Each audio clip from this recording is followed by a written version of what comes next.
morning. It is Monday. How is everyone doing? Let me see everyone hopping on live. Yes, yes, yes. There we go. We're rocking and rolling. If you are watching live, give me a thumbs up. Tell me what you did this last weekend. We played some tennis, and I don't know if this is real, but I don't have tennis elbow. I have like tennis wrist. Like I don't know what happened. I definitely don't have strength in that. So give us a little chime in. What'd you do to reset, recharge, take some time off from adulting, if you will? Hopefully, you had some time with some pets or family or nature, or maybe you did some cooking, maybe you did some traveling. Let us know what you did this weekend to unplug and unadult for a little bit. So, super excited. We are on day 6. Again, it is a Monday through Friday. I'm going to go and make sure that you get another piece of adulting content in your toolkit. And so make sure that you get caught up from last week. Make sure that on Friday we talked about the churn rate. Make sure that you know what your churn rate is. And let's go ahead and dive in. So you can see in the just kind of welcome post in today's video, there's kind of 4 components that I want to talk about specifically for today for you to do. Monday's a wonderful day for you to do some follow-up and just know some best practices. So the first one is be persistent, right? And like, what does that mean without being like a stalker? So be persistent. The best of the best is that you do 4 follow-up calls with that prospect, with somebody that was interested, that commented, that were, in your pipeline, right? You do 4 follow-up calls with 3 days in between. Is pen to paper yet? Okay. Like a lot of people ask, like, Connie, should I call them every week? What's the cadence? Should I give them a text message? A phone call is still your number one best friend, friends. Okay. So the be persistent part is the best practice is that you're going to do 4 phone calls with 3 days in between for you to set that appointment, for you to get the consultation, okay? The other piece I love to teach about is the be persistent, is that there should be a process to a proposal, okay? Whether you have a product based, whether you have a service based, people need a formal proposal for you. Even though you may have your pricing structure, discussed, it's on the website, it's on every piece of your marketing collateral, there is a personal touch, right? When you are being very, very persistent to say, I will send you a proposal. That proposal can be a 1-page document in a Word format that has your logo, has the frame of hours to work with you, scope of the project, and here's the final, bid. Here's the final cost investment. So we've kind of run away from that, that we've gotten very informal and not as persistent to say, here's my proposal process. So first takeaway when you follow up with clients today or potential clients today is that I want you to get really thoughtful to go, okay, once I do my follow up, I'm just going to put on my calendar 4 phone calls every 3rd day to make sure they receive the proposal. I would like to offer you a proposal. Let's talk about a customized proposal. Do you see how much more formal that is? All right. Second bucket is be polite. Okay. It's the acknowledgement that, hey, I know we're busy. Hey, I know that, I always kind of like put, when we as sales folks, right, kind of get on this like sale blitz, sometimes we just blitz through and it's like, hi, was just following up on the proposal. And it's like, whoa, like slow down and let's be a little bit more polite.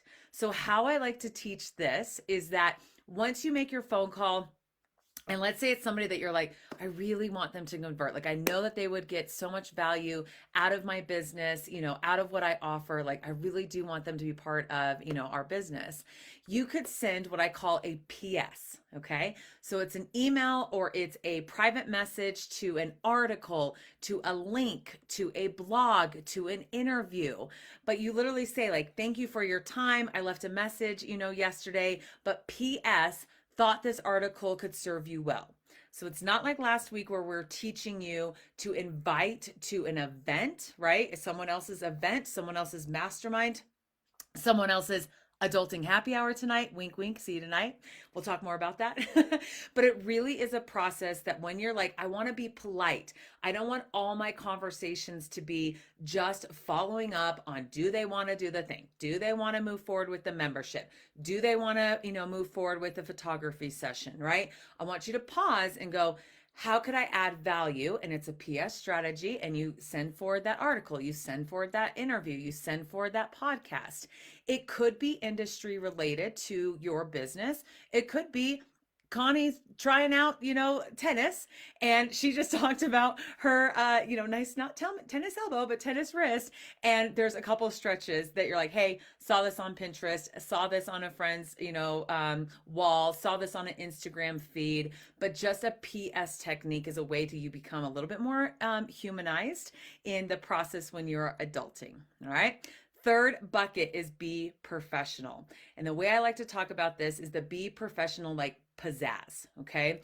And I put in my notes here, and, I'm just really, really thoughtful that we've become very lackadaisical in our follow-up messages of like using, just kind of like super simple, like you are being just literally a U and an R in our text messages, right? Or not as formal, like, intro and outro of a text message or of a phone call or of your body of your email.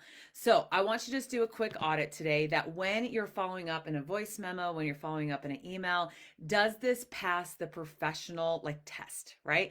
Like if Connie was auditing it and just showing up to go, okay, what's that professional pizzazz? Like, how does that show up to be like, dear so-and-so, or I look forward to, or thank you so much, in advance for your time. Like those little taglines that we thought like, oh, I don't know, do those still, yeah, they still work. Okay. So give yourself a little audit that when you're doing follow-up today, make sure the third box is checked, right? So I'm giving you these 4 to make sure that they layer on each other. Now you have this whole kind of like follow-up strategy is that when you're being professional, make sure that you got a little professional pizzazz, you've edited, excuse me, you've made sure that the language is the standard of your business, all right? Not the standard of, I'm just having a lackadaisical conversation with you, but be really intentional, like really intentional, because the buying process of your business, anything, entity, product, service, workshop, anything that you're putting out there. Like if it has alignment of professionalism, they're never going to forget you. That's the pizzazz part, right? To be totally transparent, I've always stepped into this space being like, I want to be the most professional, even if they don't purchase my product or service, right? I want them to leave with the professional pizzazz to go, that still exists, right? We talked about the customer service part last week. We talked about adults really do want to kind of like shake up a little bit of like the mundane that we've all just kind of become accustomed to. So you will stand out in your follow-up if you are incredibly professional. Again, we talked about the polite piece with the PS. Those are ways for you to position and differentiate yourself from other coaches, other wellness practitioners, other hairdressers, other anyone in your competitive marketplace. You will stand out. I stamp that with approval of the Adulting Challenge.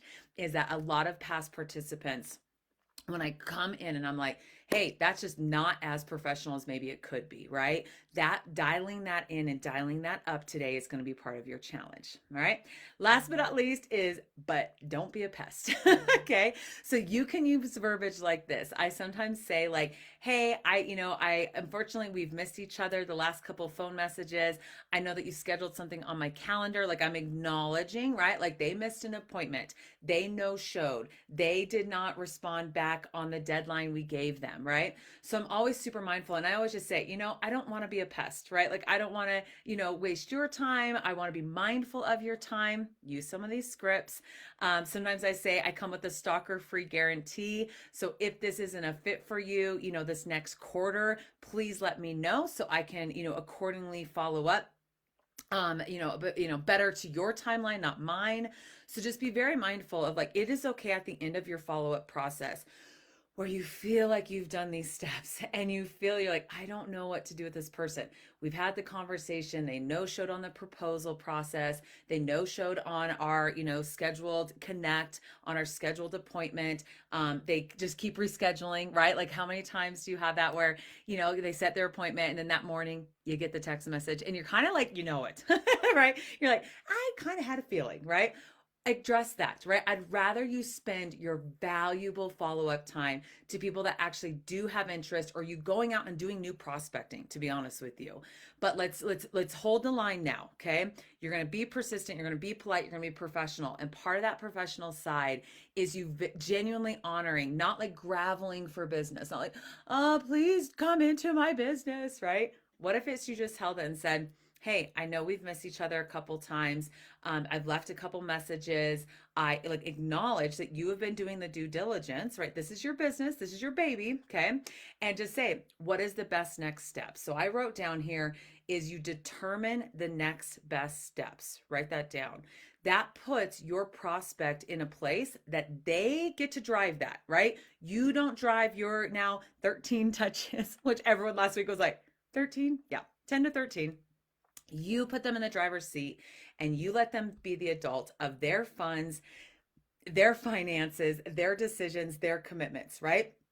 And now is not our responsibility. We have done the due diligence to be of the highest customer service, make sure that their questions get answered, make sure they got the links that they wanted, the proposal, okay? I'm telling you, tighten up that proposal process. And if all goes cricket, and you go to that process, you just genuinely honor. I don't want to be a pest, right? Like I want to acknowledge and I want to be, just mindful of your time and mindful of this decision. That's a great way to say that, mindful of this decision. So please, you let me know and we can best determine the next steps and timelines that maybe better align. Okay. So if you get stuck on follow up, a lot of us do. To be honest with you, there's a lot of research that prospecting is actually easier than when they get in the funnel and you actually have to like follow up with them, right? Prospecting's fun. Oh my gosh, that sounds great. That sounds wonderful. Oh my gosh, I totally want to sign up for that. I want to like that's sometimes the fun part. And then it's like you're home.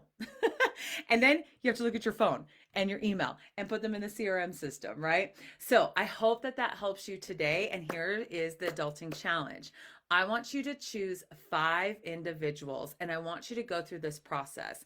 I want you to heighten up and be persistent and get on your calendar. Okay, Connie, today's going to be my call 1. 3 days from now is going to be my call 2. Like, okay, I've got my structure now, right? A lot of adulting challenge content is to teach you a structure, right? Not a spaghetti on the wall. Okay. Then I want you to choose your 5. And I want you to give them a polite moment, right? I want you to say like the proposal, like formalize the proposal process. Hey, I owe you a proposal, even if that was a week ago or 2 weeks ago, or if you've never used that language. They're going to look at you and go, he or she is a business owner. Like that's incredible. Like they're going to give us a formal proposal, okay? Not, we'll talk sometime to see if it's a fit someday. That's never going to convert. Okay. And then you're going to be super mindful of your PS technique. So find a fun article, blog, interview, YouTube, experience. That's a great way to make sure that you're just like, hey, this week thought about you, saw this, thought you would enjoy. Did you know, did you see? Great way to keep rapport going without being like stalkery.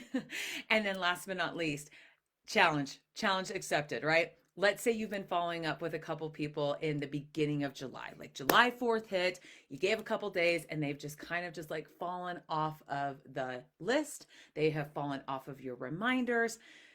Take 7 minutes and literally do kind of your exit strategy with them and just be like, hey, I don't want to be a pest, right? Like, I just really want to make sure that I'm of service to you. And if this is a fit and if we're ready to rock and roll in August, right? Like really go ahead and instead of letting them just like fall to the wayside and then it becomes wasteland, like we don't know what to do with those people, address it. Address it as the professional business owner you are. Acknowledge the timeline. Acknowledge that you have followed up with them. You've left messages. If this is not the right time, please let me know so we can determine best next steps. So today was good. Please make sure that you take a lot of notes from today. Please make sure that you take some of this scripting from today. I slowed down a lot in today's video in my notes to make sure that you've got some like truly like, like grit, like, right? Some like teeth in these follow-ups, right? But in a loving way.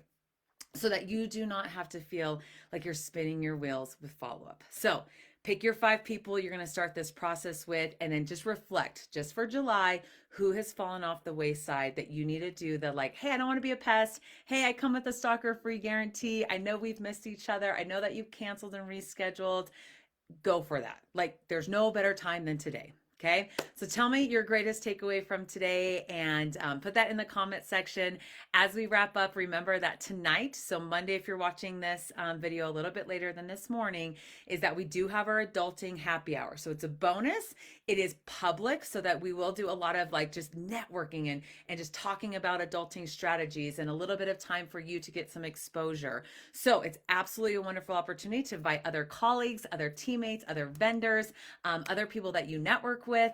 We as Switchboard Networking Boutique do these adulting happy hours where it's just a quick 1 hour blitz of networking. I coach for about 13 and a half minutes, totally new than what you're going to get in the challenge.